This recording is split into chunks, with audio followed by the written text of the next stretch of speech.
Okay, took the time to clean up a little bit. So now we have our top plate, our 4mm acrylic, and our PCB are essentially all one piece. Now we're going to finish the build with the diffuser and the bottom plate. So let's go ahead and grab our hardware. For the purposes of this video, I will only use the tools included with the kit. So looks like we got those guys. Okay. Oh, looks like we got some spares. That's nice.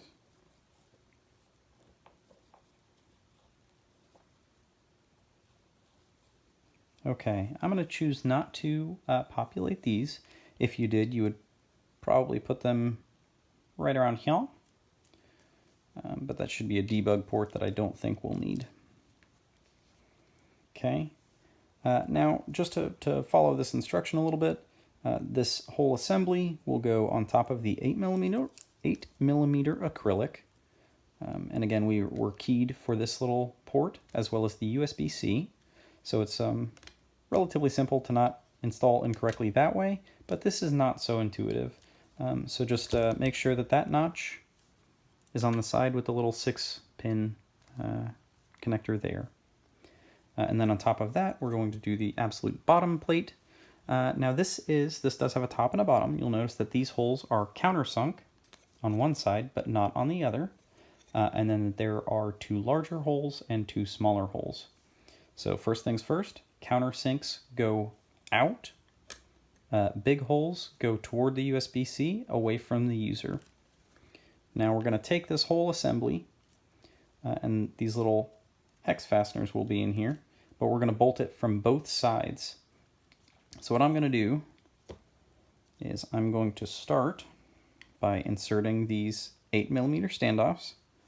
You'll notice that the 8mm acrylic is a little bit keyed there on 1, 2, 3, looks like 3 of the sides maybe. But these will pass through willy-nilly, so just be careful with those. I'm going to do one at a time. So holding it in, I'm going to come back to the top. If we look at our document again, these are M3x10 button head screws. And so those are the larger guys. M3 determines the diameter here, and then 10 is the length, and then a button head is kind of that rounded top with the flat mating surface. So I'm going to feed that through and use one of our 2 included 2mm hex keys and just get it loosely in there so that all it's doing is holding that hex nut into the plate so it won't fall out anymore. Okay, and I'm going to go ahead and keep doing that around the bend, one at a time.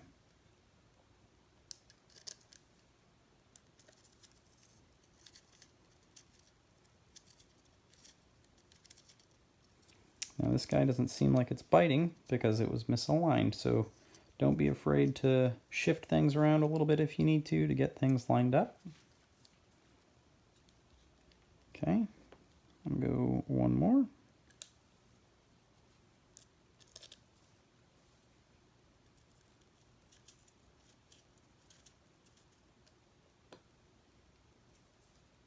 And last one.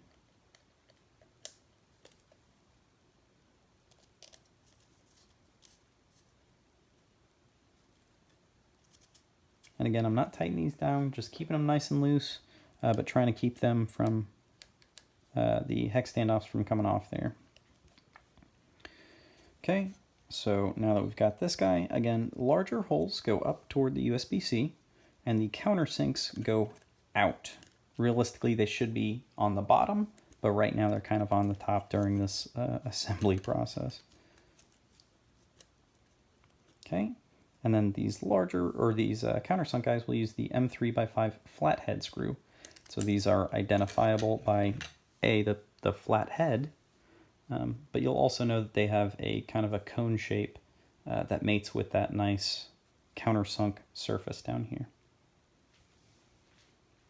All of that on top of the face value M3x5, so we know that those are the shorter of the two fasteners, right?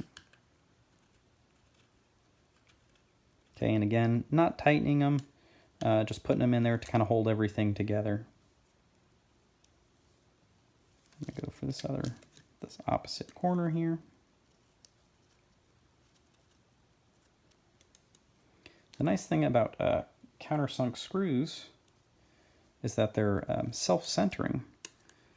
So as those the walls of those screws or the edges really mate with that countersunk hole, they'll tend to want to center themselves in that hole.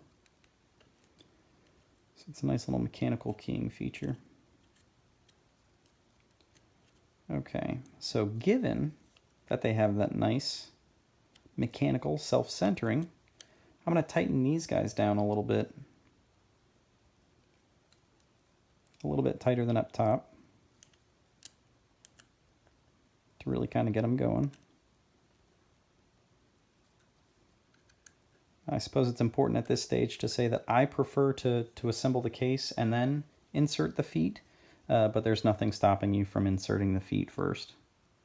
If you think that's easier for you, by all means, do what works for you. As I said previously, this is not a gospel lecture. This is just intended to be helpful. Okay, and I'm just going through and cinching them up a little bit. Still not terribly tight. This is just acrylic, so I don't want to put too much pressure on it. Just making sure that the case is held together.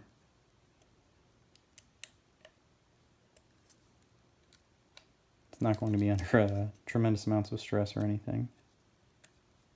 Okay, and then just one final tightening all the way around. Okay, and we are pretty much done. You could use it like this if you liked, especially if you have a desk mat or something like that. But I'm of course going to go for the feet here. I'm all about that elevated life. Now, again, relatively straightforward. We're just going to take this little bung here and put it through that hole. Now, I was told that these might be a little difficult, might require a little bit of coercion. So I'm going to take this smaller Allen wrench here and try to kind of guide it in there. Nice and easy. Okay. Now you notice on this one, there is a washer on there. So what we're going to do is we're going to peel that off. That is unnecessary for the design that we are currently working with.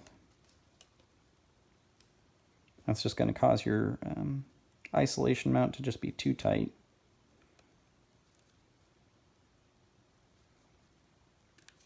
Okay, and again, I'm just working it in there with the Allen wrench, and it's good. Again, you know, this is up to the user. If you like maybe a higher degree of inclination, you could just do these bottom two. But again, to protect the case, I'm going to go ahead and move forward with all of them.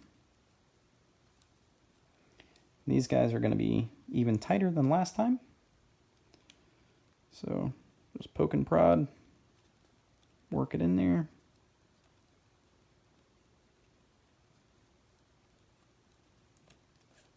Oh, I thought I had it.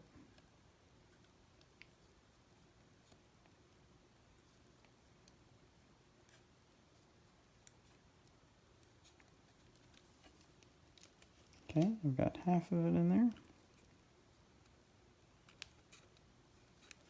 Okay, so it's a little tougher, but you just got to keep rotating.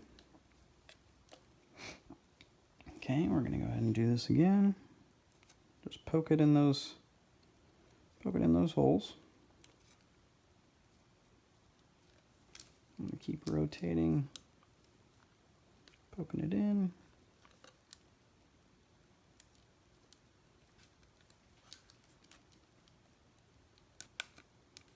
Okay, there we go. So it's all good. Now Okay, and that's pretty much the assembly.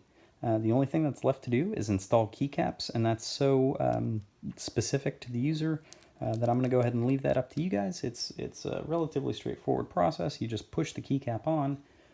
The hardest part is finding the keycaps that you would like. I suppose we could,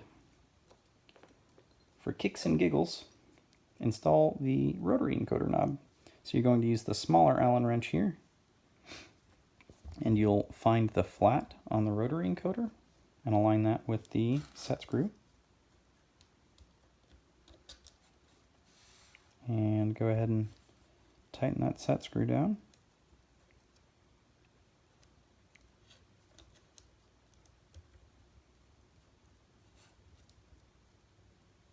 Go ahead and give it a good little bit of torque.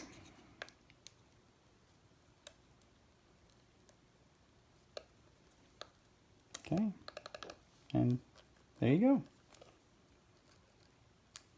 So now, all that remains, keycaps and programming.